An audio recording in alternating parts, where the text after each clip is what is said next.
Buenas tardes. Hoy 24 de marzo tenemos la clase número 5 de la materia desarrollo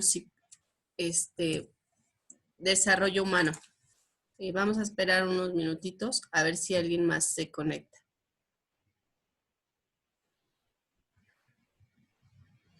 Mientras voy a compartirles pantalla, voy a compartirte pantalla, Fer, para que veamos ya cuántas clases nos quedan.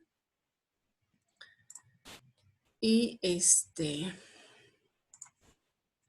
qué cosas hay que revisar y que tenemos pendientes.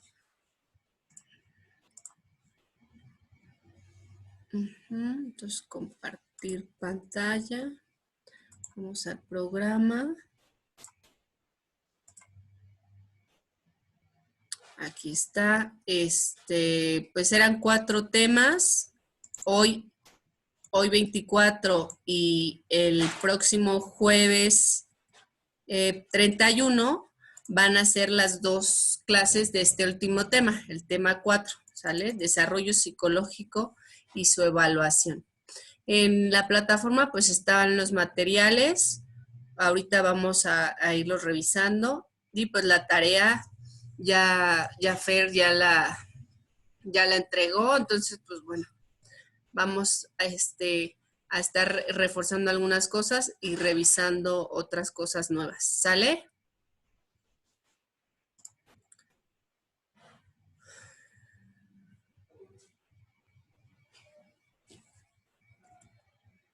Entonces voy a empezar ya la clase. Vamos a compartir la presentación.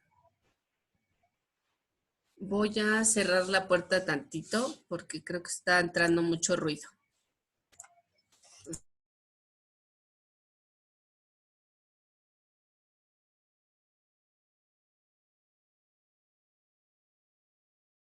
Listo. Fer, si por alguna razón no me escuchas o sientes que no te escuché alguna cosa, me escribes por el chat, ¿sale? Ya voy a empezar a compartir la presentación de PowerPoint.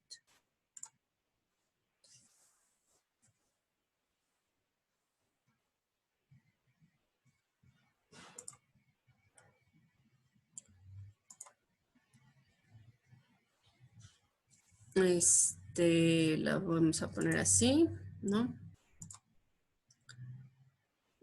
Desarrollo psicológico en la infancia y su evaluación. No sé si te acuerdes que en la misma plataforma están los textos y además hay como una especie de cuadro ahí donde pongo, digamos, ciertas etapas. Eso lo vamos a ver yo creo que en la próxima clase. Y vamos a poner algunos ejemplos y eso. Pero bueno, vamos a empezar por preguntarnos cómo y por qué el organismo humano crece y cambia durante toda la vida. Aquí les puse un esquema, pues digamos, como con 3 elementos fundamentales dentro del desarrollo, ¿no?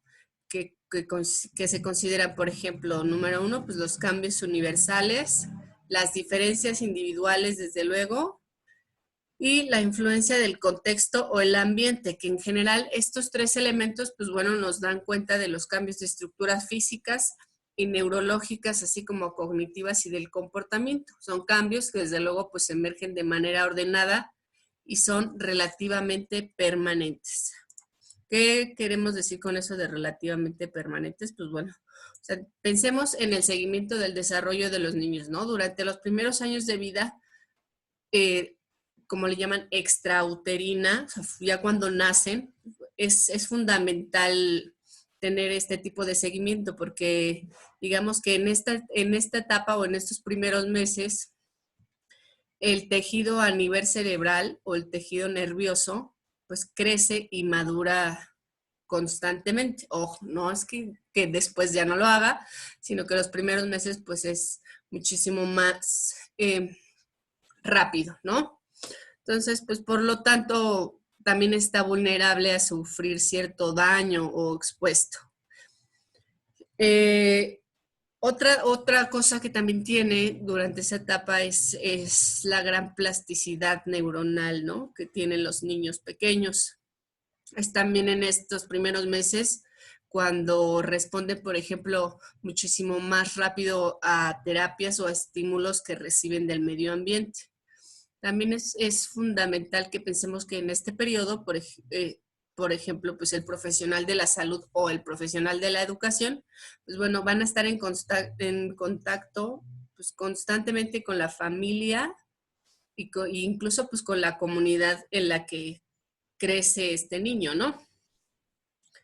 Eh, También pensemos en la vigilancia, por ejemplo, como todas esas actividades, o sea, no es que uno lo esté ahí vigilando literal, ¿no? O sea, lo que significa la palabra, sino que uno pone atención a todas esas actividades que están relacionadas con su desarrollo y con la, pero sobre todo con el desarrollo, con la promoción del desarrollo normal, ¿no?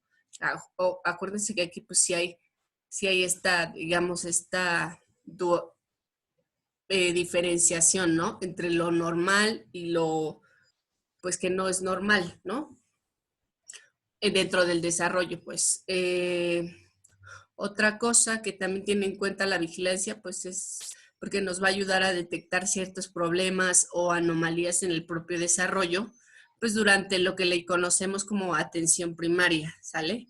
Atención primaria de la salud del niño, pues digamos que es un proceso continuo y un proceso flexible que se va a dar durante los primeros meses y que incluye, pues digamos, la información de profesionales como el pediatra o el doctor o X, los padres también, los profesores o los cuidadores de la guardería en este caso, o pues otras figuras, ¿no? Que están, digamos, en contacto con el niño.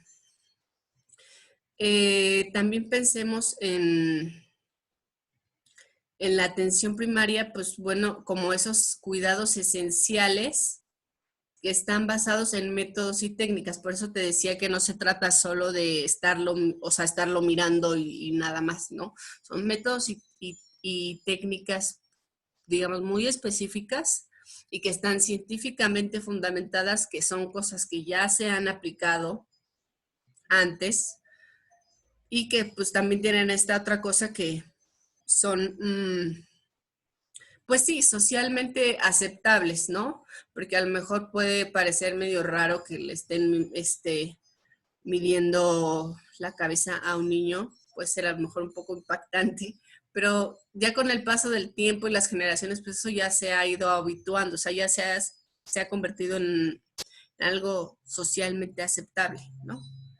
Y pues bueno, son cosas que están al alcance de los individuos y las familias de su comunidad, ¿no? No es como que sea la, gran, la gran hazaña, ¿no? Pero pues tiene ciertas particularidades, ¿no? Entonces pensemos que cuando el profesional de la educación o de la salud que está en, en contacto con los niños pequeños, pues debe tener presente esta vigilancia del desarrollo como, pensemos, lo, o sea, lo pensaríamos más como en términos de las habilidades, ¿no? Por ejemplo, que van a ir desarrollando o en las clases o en las actividades, ¿no? Ciertas tareas que les ponen luego, ¿no? Como para estar revisando. También considerar, por ejemplo, los factores de riesgo, ¿no? Que pueden contribuir o alterar el desarrollo o para que también nos ayude a reconocer, digamos, ciertas conductas o comportamientos que nos den indicios de que existe algún problema, ¿no? También para ello, pues es necesario utilizar metodologías que pues sean simples, accesibles, científicamente comprobadas y socialmente aceptadas, como les decía, ¿no? Entonces, por ejemplo, no sé si puse la siguiente diapositiva. A ver. No, pero eh, no sé.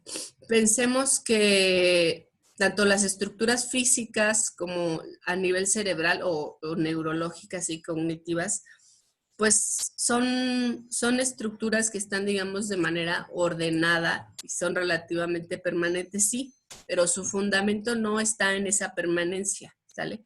Sino está en detectar el cómo y por qué el organismo humano, o en este caso el organismo del niño, pues crece y cambia durante, digamos, los primeros meses, ¿no? Al menos, o sea, al menos desde el marco teórico del tema, se ha considerado que existen por lo menos tres aspectos, ¿no? El primero, pues, es comprender los cambios que parecen ser universales, pero pues que ocurren en todos los niños, ¿no? Sin importar, digamos, a qué país pertenezcan o qué cultura tengan o religión o etcétera, ¿no? O sea, son, digamos, cambios universales. El segundo, pues también nos va a ayudar a explicar las diferencias individuales, ¿no? Porque, pues bueno, al final de cuentas, pues sí somos individuos que tenemos una carga genética diferente el uno del otro, ¿no? Y el tercer punto, pues nos va a ayudar a comprender cómo el comportamiento de los niños es influenciado por el propio contexto, o sea, por lo que está afuera y por la situación ambiental. Entonces, pensemos, no sé, que estos tres aspectos, tanto los patrones individuales como las diferencias individuales, no, los patrones universales, las diferencias individuales y la influencia del contexto, pues bueno, son necesarias estas tres para entender nosotros cómo es el desarrollo infantil, cómo y por qué el organismo humano crece de cierta manera, ¿no? Claro que también va a depender pues de la orientación teórica que le demos, ¿no? Porque no es lo mismo la orientación teórica que le va a dar un pediatra al que le va a dar un profesional de la educación, ¿no? Por ejemplo. O sea, esa orientación teórica puede variar, pero dependiendo de eso y de lo que queremos evaluar o de lo que queremos medir, pues el énfasis puede estar colocado en cualquiera de estos dos aspectos, ¿no? En la siguiente diapositiva tenemos ya voy a mover aquí para que se vea mejor. Esta otra figura de Molina y colaboradores acerca de la revisión sistemática sobre eficacia de intervenciones para el desarrollo biopsicosocial de la niñez. Entonces aquí tenemos un estado, ¿no? Una comunidad, una familia y el desarrollo integral del niño, ¿no? O sea, como vemos a lo largo o más bien alrededor del cuadrito del desarrollo del niño, pues están otros muchos elementos o factores que tienen influencia, ¿no? Sobre eso. Pensémoslo como un modelo interactivo, pues, ¿no? Más interactivo a nivel ambiente, o sea, entre lo micro y lo macro social, entre lo que está a nivel familiar o de la casa, etcétera, y lo que es la comunidad o lo que está más, digamos, más por fuera, pero que al final pues son entornos que interactúan el uno con el otro, ¿sale? Entonces, como vemos en esta figura, pues bueno, los ambientes o los entornos pues están representados uno por el Estado, por la comunidad también, y pues por la familia. Y pues cada uno de ellos posee sus normas y sus valores. Por ejemplo, el Estado, pues a través de la formulación de políticas y marcos institucionales, ¿no? La comunidad, no sé, mediante a lo mejor sus modelos de organización o de participación dentro de la comunidad, ¿no? Mientras que en las familias, pues bueno, cada una tiene su propia forma de, digamos, de desarrollarse, ¿no? Y pues tiene además otro rol muy importante, porque la familia también en su papel pues trasciende, ¿no? De protectora a cuidadora y como en este rol también de satisfacer las necesidades inmediatas del niño, ¿no? O de la niña, pues. Entonces pensemos que este esquema pues resume el desarrollo infantil, pero como una especie de proceso ecológico que comienza desde la concepción, desde que nacemos, pues, y que envuelve aspectos que van pues desde el crecimiento físico hasta la maduración neurológica del comportamiento, la cognitiva, la maduración social e incluso la afectiva, ¿no? Entonces el resultado pues se espera que sea un niño competente para responder a las necesidades, a sus propias necesidades y a las necesidades de fuera, o sea, las necesidades del medio, ¿no? Considerando así su contexto de vida. En la siguiente diapositiva, pensemos en las incidencias de alteraciones en el desarrollo infantil. No sé si tuviste la oportunidad de revisar o echarle un ojito al documento que está en la plataforma, el que está así como de la OMS y la OPS y tal. Voy a repetir, es que creo que estoy teniendo problemas con mi internet y se escucha como muy cortado. Sí. A ver, voy a conectar esta.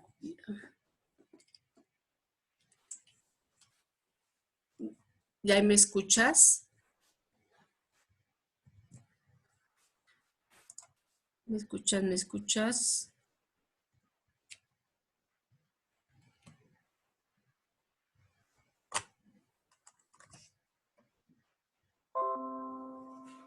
¿Me escuchas? Sí. Ay, no. Bueno, le vamos a seguir así, mira. Bueno, en ese documento que te decía, es importante que lo leas, que le eches una ojeada para la próxima clase también. Digo, aquí pongo ciertos aspectos relevantes, ¿no? Como de la Organización Mundial de la Salud, pero son estadísticas, o sea, al final de cuentas son datos que van a sustentar las cosas que nosotros hagamos o dejemos de hacer con el niño, ¿sale? O sea, no va a ser como que se nos salió de la manga y por eso le voy a medir esto o lo voy a poner a hacer esta otra cosa. Siempre todo lo que hagamos con los niños tiene que estar sustentado no solo teóricamente, sino también, digamos, avalado por una organización, como en este caso, pues la OMS, ¿no? A mí me parece que es un documento muy útil y que pueden quedarse, o sea, incluso aunque el curso termine, pues les puede servir para su ejercicio profesional, ¿no? Mira, aquí en ese documento nos dice que que en 2009, pues en América Latina, la población estimada era de 930.690.000 habitantes, ¿no? Y aproximadamente 93 millones de personas presentaron algún problema de desarrollo, incluyendo los niños. Ahora, hasta el 2021, porque pues como el 2022 todavía no acaba, pues no, los datos no están completos todavía, ¿no? Pero hasta el 2021, más de 1.000 millones de personas, o sea, cerca del 15% de la población global, pues padece algún tipo de discapacidad. Entonces, pensemos, no sé, ¿no? Que a nivel regional o a nivel Latinoamérica, pues no existen muchos datos estadísticos que muestren la real incidencia de los problemas del desarrollo en los niños, pero existen este tipo de documentos que nos ayudan a orientar más o menos la mirada y darnos cuenta de las necesidades que está presentando, pues, no solo el niño, sino el contexto en el que vive y la región en la que vive y el mundo en el que vive, ¿no? Entonces, teniendo en cuenta esta complejidad, pues entonces es más difícil pensar en una uniformidad de criterios, pero cuando estamos en un tema así, pues sí es importante estar considerando elementos innovadores o, no sé, metodologías, ¿no? Innovadoras. Por ejemplo, me estaba pensando en un autor, se me fue el nombre ahorita, pero él evaluó más o menos cerca de como 1.300 niños de 12 meses, o sea, de 12 meses para abajo, ¿no? Los escogió de manera aleatoria, o sea, su muestra fue de manera aleatoria, o sea, niños que pues, representaban a cualquier otro, ¿no? Pero los escogió en una población de niños en un hospital, ¿no?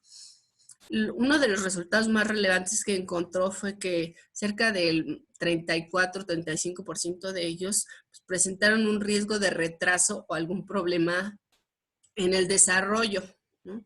¿Eso qué quiere decir? Pues bueno, que no basta con que nos quedemos en el salón de clases o en nuestro contexto profesional, sino que también es necesario pensar en otros contextos y en las necesidades que emergen y la manera en que nosotros podemos abordar o resolver o proponer algo acerca de o para resolver ese problema, ¿no? No sé. Me gusta a mí pensarlo así, por eso puse pongo este tipo de datos, ¿no? Aquí te pongo factores de riesgo de problemas en el desarrollo infantil. Pues bueno, son muchos, ¿no? Pero al menos existen digamos, dos factores que pueden estar muy relacionados. Por un lado, las características biológicas y por el otro, las experiencias ofrecidas por el medio ambiente. Y por experiencias ofrecidas por el medio ambiente vamos a entender el contexto, la familia, la comunidad, la región, etcétera, ¿no? Entonces, pues pensemos, no sé, la mayoría de las veces los problemas de desarrollo de los niños pues no se pueden establecer a una sola causa o en este caso tampoco a dos causas, ¿no? Pero siempre pasa que existe una asociación de las diversos factores, ¿no? O diversos, digamos, elementos que pueden estar asociados a ese problema.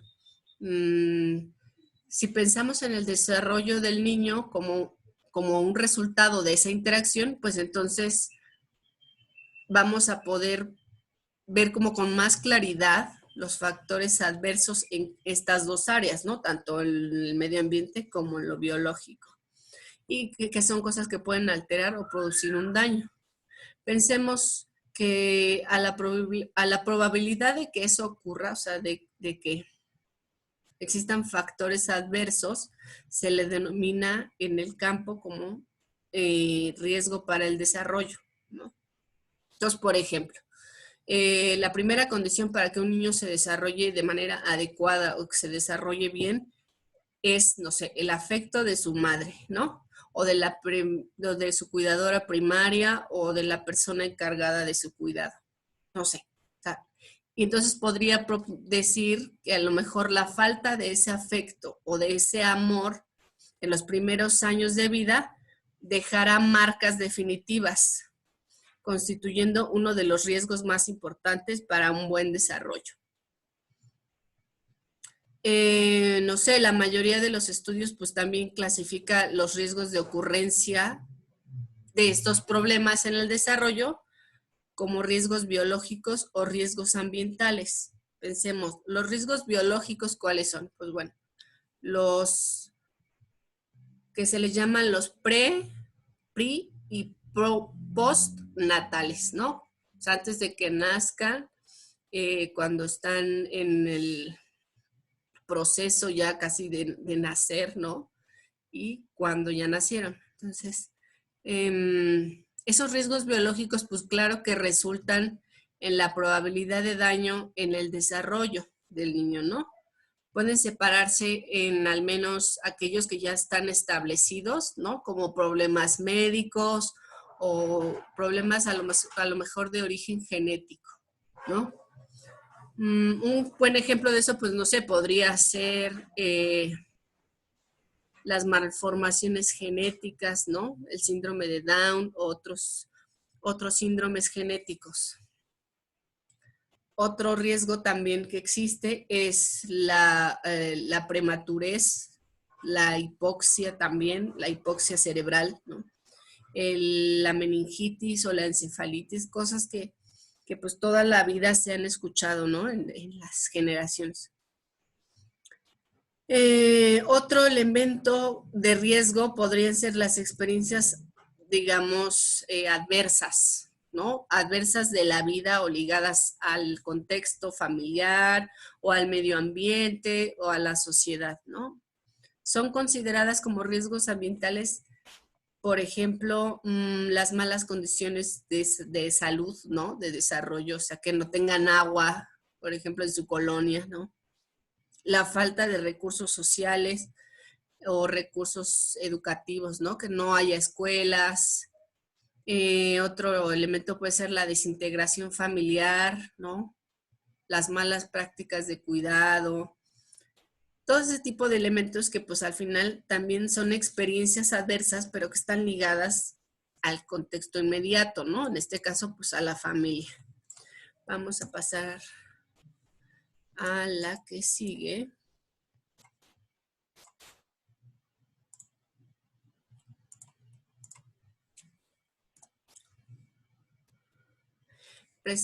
Representación clínica de las alteraciones del desarrollo infantil, pues bueno, pues aquí al menos 4 elementos, ¿no? Alteraciones en el desarrollo motor, en el lenguaje, en la interacción personal, social y a nivel cognitivo.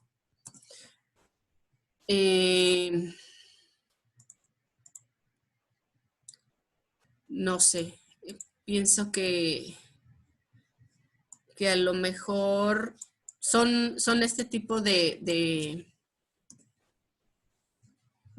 alteraciones o problemas en el desarrollo. Posibilidades hay muchas, ¿no?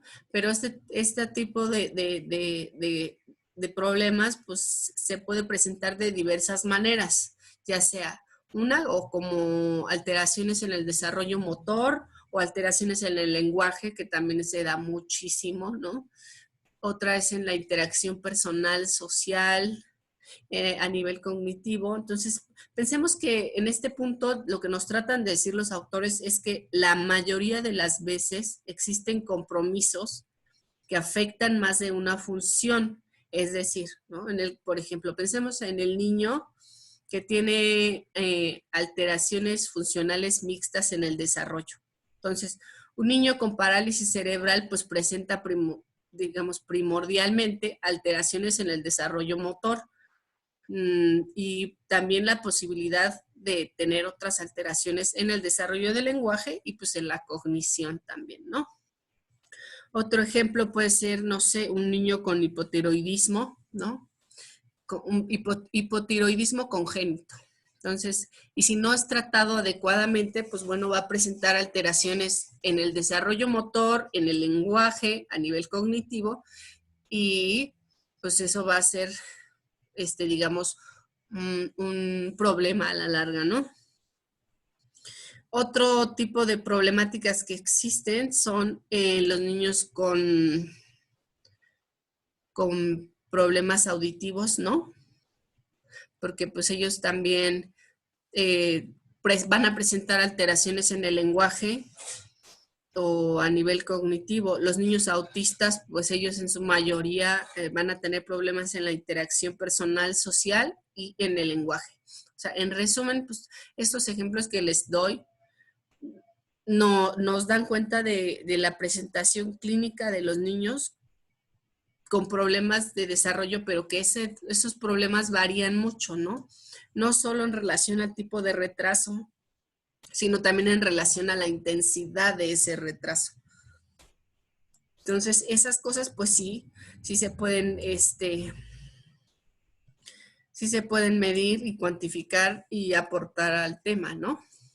Otro de los puntos, pues es pues la mayoría de las veces existen compromisos que afectan a más de una función, ¿no? En este caso, pues el niño tiene alteraciones funcionales mixtas o la evolución del lenguaje en el niño, pues el niño pequeño con audición normal, el desarrollo del lenguaje es mejor indicador de sus aptitudes cognitivas futuras, ¿no? Es lo que les decía. La adquisición y el empleo del lenguaje para el desarrollo del niño en varios dominios también es algo que hay que tener muy vigilado, ¿no? Sobre todo para el desarrollo cognitivo y social. No sé, me quedo pensando tal vez en el proceso de evolución del lenguaje en el niño, pues el niño pequeño no, o sea, la adquisición del lenguaje en el niño pequeño es fundamental para el desarrollo de varios otros dominios, ¿no? Pero pues también se va a relacionar con con después va a tener efectos ya a nivel escolar, ¿no? No sé, pienso a lo mejor en el desarrollo de aptitudes para la lectura o en todo este proceso de lectoescritura que luego cuesta trabajo, ¿no? Otro de los problemas de desarrollo muy, muy frecuentes es el autismo o los trastornos del espectro autista, le llaman, ¿no? Que pues bueno, al final sí es un trastorno de desarrollo, pero es tan complejo, ¿no? Que todo el tiempo están saliendo temas nuevos o formas de abordarlo diferentes, ¿no? Tanto metodológicas como teóricas. Pensémoslo desde el punto de vista del comportamiento o hasta los niveles de gravedad, ¿no? Y pues bueno, una de las manifestaciones del comportamiento de esta alteración o de este déficit, pues es tan característico que es el de la interacción social, ¿no? Por ejemplo, pues el aislamiento social, un contacto visual inadecuado, indiferencia afectiva o demostraciones impropias de afecto, ¿no? Entonces, este déficit en la comunicación, en la interacción social, en el lenguaje, pues también pueden afectar o comprometer la habilidad de oral para compartir información con otros, es decir, para expresarse, ¿no? Para establecer una conversación o incluso para interpretar el lenguaje corporal o las expresiones faciales de la otra persona con la que están hablando, ¿no? Son al final pues patrones de comportamiento repetitivos y reiterados. No sé, pienso en que muchos de estos patrones puede ser la resistencia a los cambios, ¿no? Les gustan más las rutinas, existe un apego excesivo a los objetos, también, no sé, les, sí, pues les gusta como jugar con piezas que sí como que ruedan o con objetos, ¿no? No, no sé, también les gusta ordenar las cosas muy meticulosamente, alinearlas, ¿no? Entonces son lo que se llama como estereotipias motoras, ¿no? Estas estereotipias motoras orales también puede ser, pues bueno, son, no sé, también está el aplaudir constantemente o caminar en círculos, repetir palabras o sonidos, ¿no? Entonces, si pensamos en la intervención tanto a nivel médico como educativo para este tipo de deficiencia de desarrollo, pues no está tan sencilla, ¿no? Entonces tendríamos que pensar a lo mejor en una intervención terapéutica que sí es muy compleja y que además requiere de equipos interdisciplinarios, ¿no? No es solo el pediatra o el neurólogo o el doctor, también se necesita el psicólogo, el maestro, ¿no? Los padres, los hermanos, no sé. La que sigue, hablo aquí más como del diagnóstico, ¿no? Pongo al menos tres elementos. El primero, pues, identificar las alteraciones dentro de las condiciones de riesgo previamente definidas. Otro aspecto, pues, se refiere al área en la que la alteración se manifiesta o a las alteraciones del desarrollo motor, pues que desde luego son más fácilmente identificables que las alteraciones del lenguaje o que las alteraciones cognitivas, ¿no? Entonces, por ejemplo, pensemos que al identificar las alteraciones en las condiciones de riesgo, pues bueno, cuanto mayor es la gravedad de la alteración del desarrollo de un niño, pues bueno, mayor va a ser entonces la facilidad o la rapidez de identificación por parte del profesional de la salud, ¿no? Por ejemplo, los niños con síndrome de Down. En cuanto al área de alteración que es manifiesta y que ya está diagnosticada, pues bueno, son más fácilmente identificables ciertos elementos como indicios, ¿no? Muchos son a nivel de lenguaje o a nivel cognitivo. pensemos que son más fácilmente identificables porque tienen una correlación con lo que pensaríamos sería el futuro desarrollo digamos, de que esa alteración evolucione, ¿no? Entonces, pues eso también se va a manifestar en el comportamiento motor. Finalmente, pensemos que aunque existen deficiencias graves, pues bueno, pueden ser reconocidas aún en la primera infancia. Los problemas en el lenguaje o la hiperactividad o ciertos trastornos emocionales, pues que no son diagnosticados fácilmente antes de los 3 o 4 años de edad. Asimismo, pues están problemas de aprendizaje que raramente son identificados antes del ingreso antes de que el niño ingrese a la escuela, ¿no? También es una cosa que pasa mucho. Ya cuando están en la escuela, pues es cuando se dan cuenta de esas alteraciones, ¿no? Algunas propuestas y modelos para el seguimiento del desarrollo. Bueno, en el manual que está en la plataforma hay más, pero yo puse estos 4. El tamizaje del desarrollo infantil, la vigilancia del desarrollo, la evaluación del desarrollo y finalmente el monitoreo o acompañamiento del desarrollo. Entonces, para que pensemos que para que el niño logre su potencial de desarrollo máximo, pues es necesario que el profesional, en este caso pues de la educación, porque ya va a estar en la escuela, ¿no?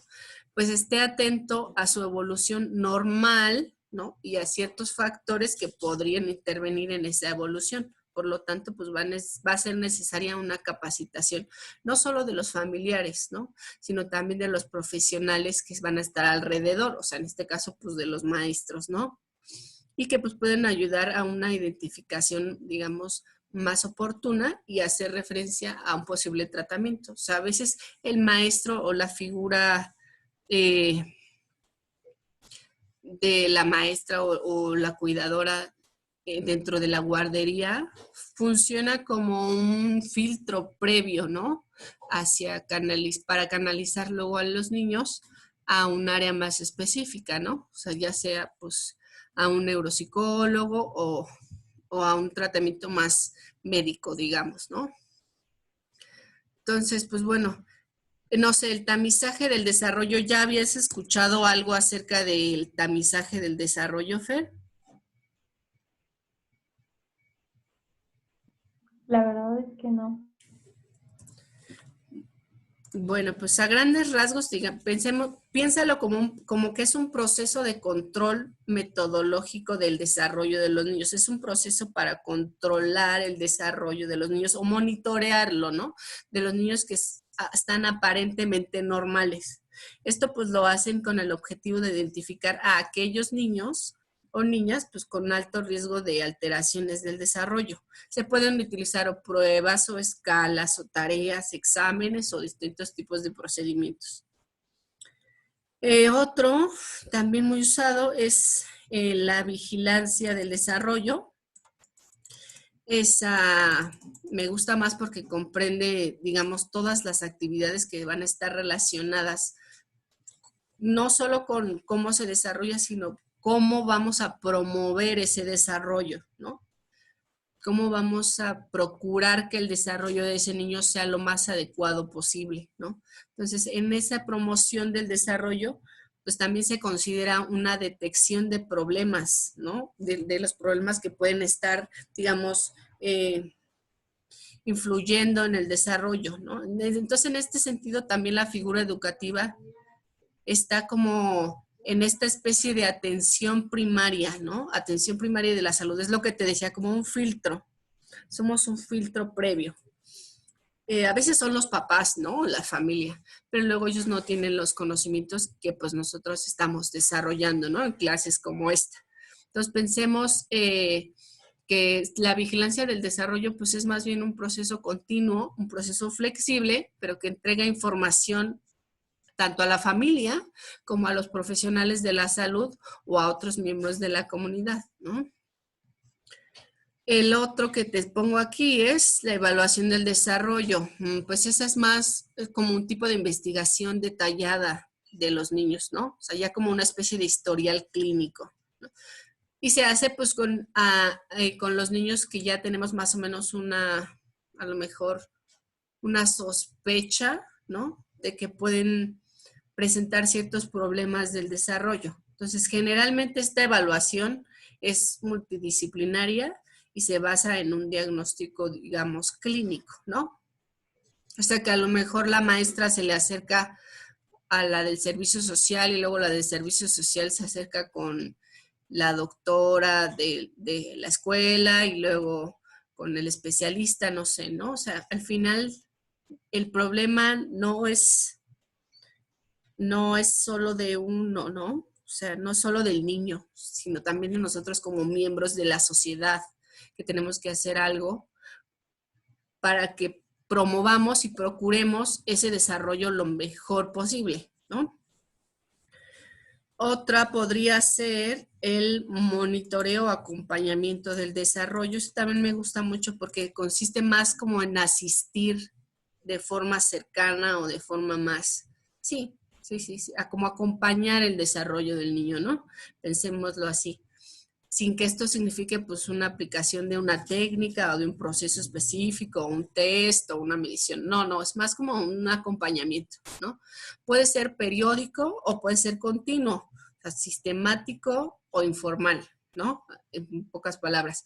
Entonces, puede involucrar o no un proceso de tamizaje como los anteriores o también un proceso de vigilancia o un proceso de evaluación, ¿no? O sea, puede ir acompañado de los tres anteriores o de solo uno de los tres, ¿no? O sea, al final eso se va a adecuar a la relación que tenga en este caso, pues, la figura primaria con el niño, ¿no? O la niña. Entonces, dependiendo de la finalidad, pues bueno, al menos estos cuatro procedimientos tienen su espacio en el desarrollo infantil. Y pensémoslo también que responde a ciertos objetivos, ¿no? Como de identificar a los niños con mayor o menor riesgo de tener problemas de salud, ¿no? No todos van a estar igual, pero se trata de notar o hacer notar esas diferencias, ¿no? Y para este caso, pues bueno, las pruebas de tamizaje son la mejor opción. También pensemos que para hacer un seguimiento individual del niño, pues lo más efectivo, pues en este caso sería la vigilancia del desarrollo, ¿sale? Y en los casos en los que hay una necesidad de que se diagnostique, pues bueno, ahí se hace indispensable la llamada evaluación del desarrollo. Muchas veces un procedimiento va a estar relacionado o estará relacionado con otro, permitiendo así un mejor resultado, ¿no? Es posible que en la vigilancia del desarrollo pues también sea necesario el uso de alguna escala como guía. O sea, no porque yo diga, ay, es que me gusta más el monitoreo, acompañamiento del desarrollo. O sea, está bien, pero hay que procurar que eso esté acompañado de alguna escala o de alguna prueba que nos sirva de guía, ¿no? Perdón, para que nosotros podamos después, pues, sustentar lo que estamos diciendo que vemos, ¿no? Sobre todo cuando, pues, son pequeños y están los padres ahí, que es también un tema delicado, ¿no? Entonces, pues, los padres cumplen un papel de suma importancia en todos estos procedimientos de vigilancia porque pues digamos que en general existe un consenso social, ¿no? O universal de que pues los padres son quienes mejor conocen a los hijos, ¿no? O sea, son mejores observadores que a lo mejor la figura educativa en turno, ¿no? Y son muchísimo más certeros a la hora de detectar ciertas deficiencias en sus hijos. Ojo, eso no siempre pasa, ¿no? Entonces, como no siempre va a pasar eso, pues el profesional de la educación o el profesional de la salud que esté en contacto con ese niño, pues también tiene que estar capacitado para poder detectar esas deficiencias, ¿no? O sea, deficiencias en el desarrollo del niño, pues. Claro, pues ellos, los padres, tienen una mayor sensibilidad o digamos una mayor especificidad, ¿no? Y pues su opinión tiene un valor, digamos, predictivo en la detección de problemas del desarrollo. Eso es innegable. Pero también luego hay papás que ven cosas que no son, ¿no? Y entonces uno tiene que estar ahí preparado para ese tipo de situaciones. Hay muchos tratamientos, ¿no? Conforme digamos, vamos avanzando en el campo de estudio y en la investigación, pues se van proponiendo nuevas metodologías o nuevas cosas, ¿no? Te pongo aquí al menos 3, ¿no? El primero es el tratamiento de los niños con retraso en el desarrollo, pues va a depender de la causa. ¿Esto qué quiere decir? Pues bueno, que el tratamiento de los niños con retraso en el desarrollo pues va a ser un retraso debido a problemas ambientales, ¿sí? O también a problemas genéticos, ¿no? En el primer punto, en lo ambiental, podríamos pensar a lo mejor que es por falta de estimulación, ¿no? De quien los cuida o del cuidador primario, ¿no? Entonces, en ese caso, para resolver ese problema, pensaríamos en un tratamiento, digamos, más orientado hacia los padres o hacia los cuidadores primarios, sobre la manera en cómo se relacionan e interactúan con el niño, ¿no? Porque pues muchas veces es necesario a lo mejor ver todo el panorama, ¿no? Y de pronto nos podemos dar cuenta que la mamá pues tiene una depresión súper cañona, ¿no? Entonces hay que tratar primero o canalizar a esa mamá, ¿no? A que trate su depresión y entonces pues podamos ayudarla a que interactúe de mejor manera con sus hijos, ¿no? O con su hijo.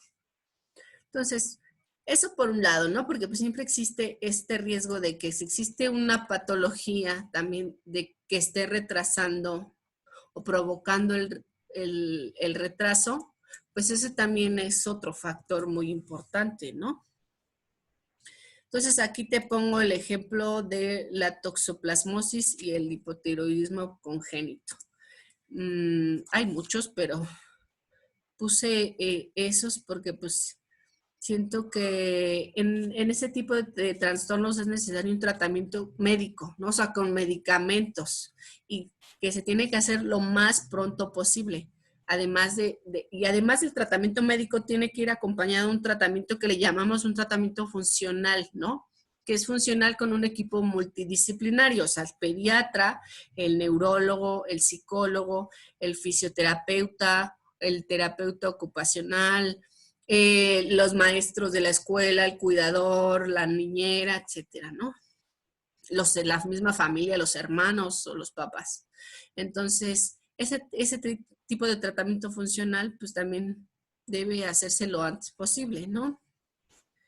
Ahora, si el retraso es una secuela de algo que ya ocurrió, como no sé, pensemos en algo tan horrible como la asfixia, ¿no? Al nacimiento, o una cosa llamada kernicterus, que es una infección del sistema nervioso central, y pues el tratamiento consiste en tratar las alteraciones, pero pues nunca se debe esperar a conocer la causa o las causas de esa enfermedad, ¿no? Porque eso solo retrasaría el tratamiento y nos llevaría a un retraso en el desarrollo y a un retraso en el tratamiento funcional, ¿no? Porque pues pensemos que la mayoría de las veces no nos damos cuenta aunque estemos ahí, ¿no? Entonces, dependiendo de los recursos que tengamos disponibles, pues invierte mucho tiempo o no se consigue determinar a tiempo la causa o las causas de esa enfermedad, ¿no? O sea, en resumen, son numerosas las experiencias que demuestran que la estimulación durante los primeros 3 años de vida, mejora el desempeño, mejora el desarrollo y pues es una de las cosas que nosotros como profesionales debemos promover, ¿no? E incentivar desde su inicio y lo antes posible. Entonces, pues hasta aquí. No sé si tengas alguna duda, Fer, con el mapa que hiciste, qué similitudes o qué diferencias encuentras con la clase de hoy. Yo, bueno, es que es lo mismo, solo que usted pues nos lo explicó y yo fue como más palabras clave, como manera de que pues no retacarlo de tanta información, porque pues a veces como que no se necesita eso. Así es. Pues la clase que sigue, ya vamos a revisar el cuadrito ese. Bueno, ya dejé de compartir, pero vamos a revisar porque ahorita ya no nos da mucho tiempo. Pero si no lo has revisado, me gustaría que lo revises, que le eches un ojo, porque voy a necesitar que pensemos en algunos ejemplos, ¿sale?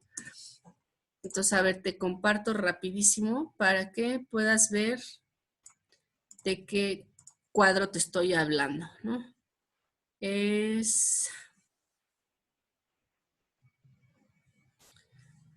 Ay. Uh-huh.